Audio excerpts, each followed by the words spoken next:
Bonjour à toutes et à tous. Je me retrouve maintenant avec Philippe Prévost pour un sujet qui est beaucoup moins exotique que la situation au Levant et la situation, hélas, toujours aussi tragique et dramatique des Palestiniens sur laquelle il faudra que nous revenions. Il faudra revenir. Donc, nous allons parler un petit peu, nous allons évoquer, mais c'est Philippe qui devient le maître du jeu, qui va me poser quelques questions sur l'actualité en France, en Europe et alentour. Quelle est quelle est la position de la France sur le plan extérieur d'abord et sur le plan intérieur ensuite? Sur le plan extérieur, qu'est-ce que nous faisons? Quelle est notre action? Je vais répondre brièvement. Nous avons comme ministre des Affaires étrangères, qui a succédé à cet enragé de Fabius, l'ancien Premier ministre, qui est comme l'eau, il est incolore, inodore et sans saveur. Alors je ne sais pas, je crois qu'il était en Chine. Bon, c'est une sorte de VRP comme l'était M. Chirac, s'il peut aller vendre une centrale nucléaire ici ou là, ou des armements, puisque les socialistes sont de grands humanitariens, sont de grands altruistes, comme M. Bernard-Henri Lévy, mais leur économie repose sur la vente d'armes. Donc on est très content. On vient de vendre des sous-marins à qui? À l'Inde, c'est ça? Je crois que c'est à l'Inde. Vous me pardonnerez. Non, c'est à l'Australie. Ah voilà, c'est à l'Australie. À l'Australie, parce que l'Inde, au contraire, vient de casser le contrat. Alors, c'est un petit peu plus loin. C'est pas encore signé, mais le contrat de Rafale. Si on était tout à fait cohérent avec nous-mêmes, on ne vendrait pas l'Australie, qui est un pays fasciste, qui n'accueille pas les bons immigrés, qui les exile, en femmes et enfants compris, sur des petites îles, qui organise des camps que l'on ferme d'ailleurs à Bornéo, à Java, je ne sais, en Papouasie-Nouvelle-Guinée. Donc les Australiens sont très méchants, et donc on ne devrait pas vendre à un pays potentiellement fasciste, ou qu'on n'ose pas qualifier de fasciste, leur vendre des armes qui ne sont pas uniquement des armes non létales et non offensives. On oublie simplement de dire, en fait, et de rappeler que le beau contrat que nous avions avec l'Inde de 118 ou de 120 Rafales vient d'être... Alors, l'effet d'annonce a été magnifique, oui. Comme les contrats mirifiques avec le Qatar, l'Arabie Saoudite, c'est 20 milliards par-ci, 20 milliards par-là. Ça permet à monsieur, le changement c'est maintenant, c'est plutôt monsieur, la catastrophe c'est tout de suite, de parader dans les télévisions. D'ailleurs, ce qui me surprend, c'est qu'habituellement, nous avions un porte-parole de la présidence, un porte-parole du Premier ministre, qu'on voyait sur le perron de l'Élysée. Mais en fait, le porte-parole de M. Hollande, c'est lui-même. On le voit intervenir et pérorer en permanence devant les caméras, pour ne rien dire, dans un français relativement pauvre. Voilà, donc c'est la République du blabla. Ouais. Alors peut-être faudrait-il dire, Philippe, ça serait intéressant qu'en fait l'effondrement n'est pas en train d'arriver, il n'est pas prévu pour dans quelques jours ou dans quelques mois, il est déjà survenu cet effondrement. Ce que les Français devraient comprendre, ce n'est pas la première fois que je le dis, que le plafond nous est déjà tombé sur la tête et qu'il y a une vacance prodigieuse du pouvoir. On voit bien Monsieur Valls commence à ressembler à Malraux. Vous savez, on le dessinait avec des petites spirales à la place des yeux. Il s'excite à tout bout de champ. Il n'est pas content. À l'Assemblée, il monte au créneau parce que l'on a fait interdire le concert de Black Mesrim, mais en fait c'est Black Mesrine. Ouais. Apologie du grand banditisme. On a fait comme si c'était le viol absolu de la liberté d'expression. Quand vous me parliez tout à l'heure de Dieudonné, quand il s'agit de Dieudonné, là, il n'y a pas de problème. Il n'y a aucun problème. La liberté d'expression ne compte plus. Ça, pour Dieudonné, il n'y a pas de liberté d'expression. Alors, est-ce qu'en point de vue de politique intérieure, ça va mieux qu'en politique extérieure? Bah écoutez, alors on voit des bagnoles. Alors en politique intérieure, on voit des bagnoles de flics qui flambent, les flics qui sortent d'ailleurs, on voit le flic qui sort de sa voiture, comme si c'était d'ailleurs organisé et provoqué. Hein.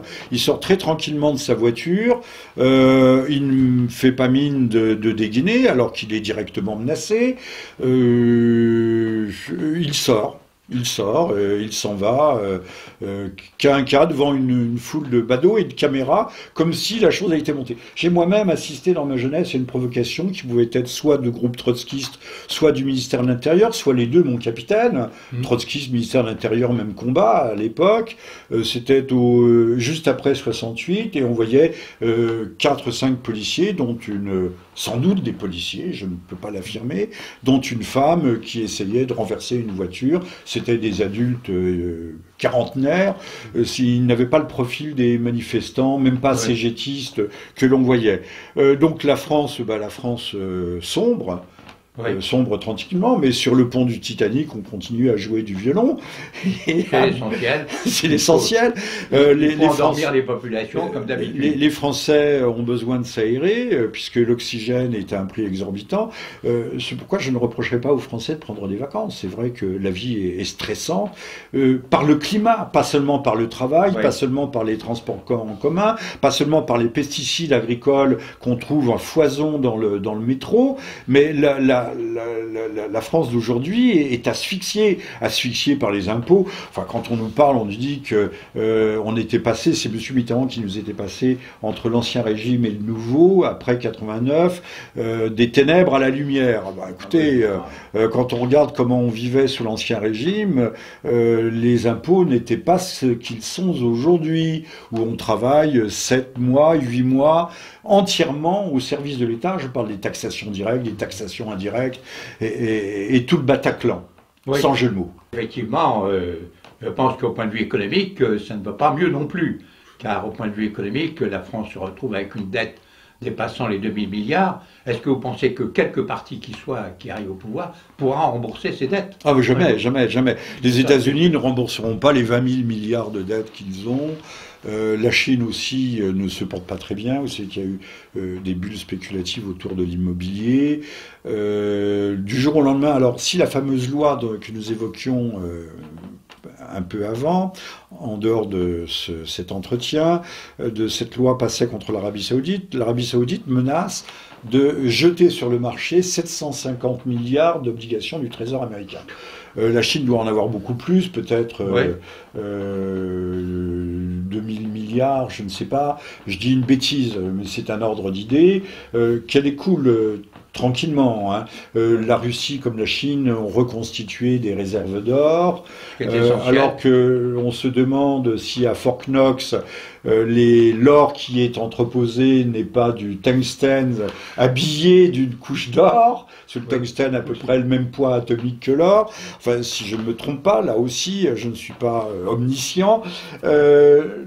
Donc l'économie française... Alors je vais peut-être choquer, je ne connais pas la loi Macron, je ne l'ai pas lue. Mais si j'ai bien compris, la loi Macron veut essayer de réinjecter un peu de libéralisme économique dans nos affaires, dans nos entreprises, et par exemple pénaliser moins les petites et moyennes entreprises lorsqu'elles licencient. On sait qu'il y a des petites entreprises qui disparaissent quand elles ont fini de payer les indemnités de licenciement de leurs salariés ou de rupture de contrat, etc. Il faudrait quand même peut-être rappeler aux Français que si on veut embaucher, il faut commencer par pouvoir licencier. Alors, bien sûr, il faut mettre des garde-fous, qu'il n'y ait pas de licenciement abusif, mais il ne faut pas non plus que la petite et moyenne entreprise, qui sont en fait le noyau dur, le noyau vif de l'économie française, qu'il soit condamné, qu'il soit la vache à lait, en fait, d'une politique humanitarienne, soi-disant altruiste, mais qui tue la poule aux œufs d'or. Nous devons au contraire chacun faire des sacrifices, et si nous devions faire quelque chose en France, ça serait d'essayer de réconcilier le travailleur, l'ouvrier et le patron, et d'abandonner une fois pour toutes l'idéologie de la lutte des classes. Tout à fait, oui. Mais alors, voyez-vous, pour terminer, un petit peu un secteur où ça aille un peu mieux, pour donner un peu de baume au cœur à nos auditeurs ou à nos téléspectateurs? Alors, j'ai une grande parole d'espoir, parce que, en tant que chrétien, ne pas espérer, c'est désespérer. Et désespérer, c'est le péché capital, c'est le péché absolu. C'est d'ailleurs un péché d'orgueil, c'est un péché contre l'esprit. Je vais vous dire une chose, c'est que si on regarde l'histoire depuis 1917 et la révolution bolchevique, jamais aucun système socialiste ne s'est maintenu longtemps. On ne peut pas maintenir l'utopie. On a beau donner des coups de marteau à coups redoublés sur des chevilles rondes pour les faire entrer dans des trous carrés, ça entre pendant un certain temps. Alors la terreur bolchevique y a réussi, surtout ensuite la terreur stalinienne.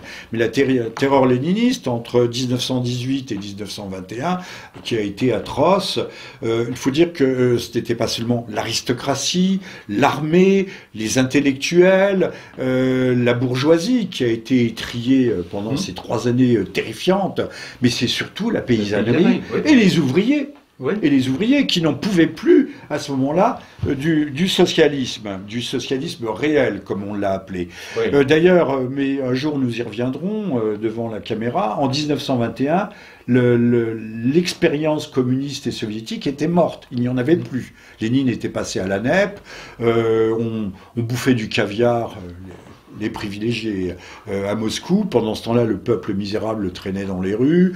On exportait vers la Sibérie les enfants, les orphelins. Enfin, c'était terrifiant, mais il y avait une nouvelle bourgeoisie qui s'était installée, qui couvrait leur maîtresse de fourrure. Je signale le livre d'Henri Béraud, qui était un gauchiste à l'époque, qui va, juste après la mort de Lénine, qui est en 1924 pour je ne sais quel grand quotidien parisien qui est à Moscou, il dit « Ce que j'ai vu à Moscou ».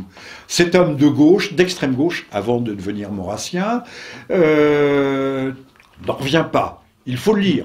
Il rencontre d'ailleurs le secrétaire général du Parti communiste, il ne se cantonne pas, mais lui-même se déplace. Il se comporte véritablement en investigateur, dirait-on aujourd'hui, en enquêteur, et son témoignage est prodigieux. Il est réédité, on doit le trouver réédité quelque part. Ce que j'ai vu à Moscou, Henri Béraud, 1924. Alors revenons sur notre parole d'espoir pour ne pas conclure, pour ne jamais conclure. Aucun régime socialiste ne dure très longtemps. Le bémol, c'est qu'en général, tous les régimes socialistes débouchent sur la dictature.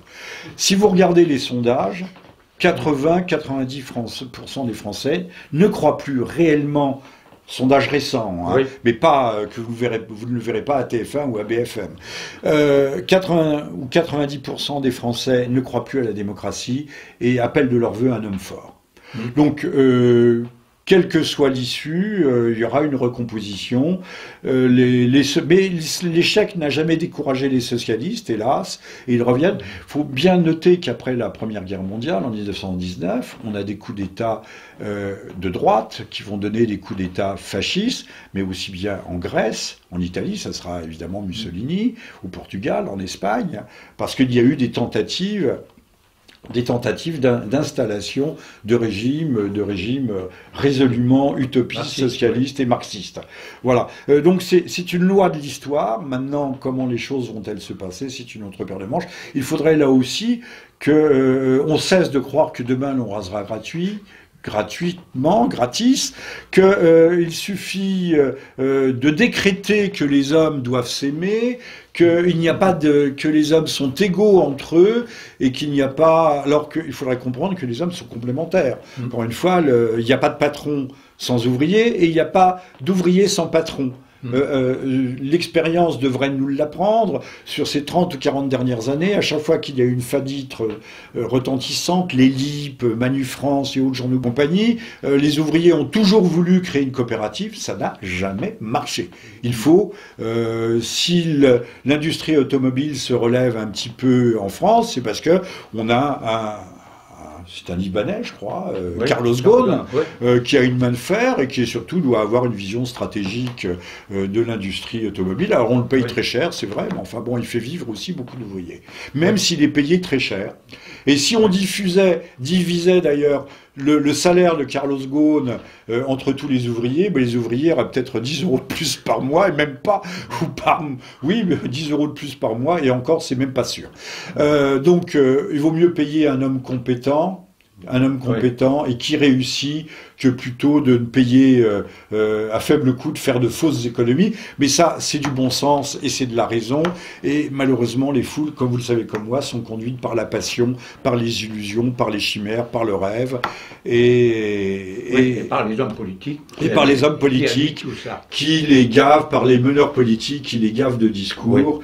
et qui les emmène droit à l'abîme dans lequel nous sommes en train de plonger. Mais comme disait Pasqua, les promesses n'engagent jamais que ceux qui les écoutent. Donc quand les gens vont se retrouver au fond de l'abîme, ce sera dans un certain sens bien fait pour eux. Voilà. Bon. Écoutez, merci beaucoup et à très bientôt. À très bientôt.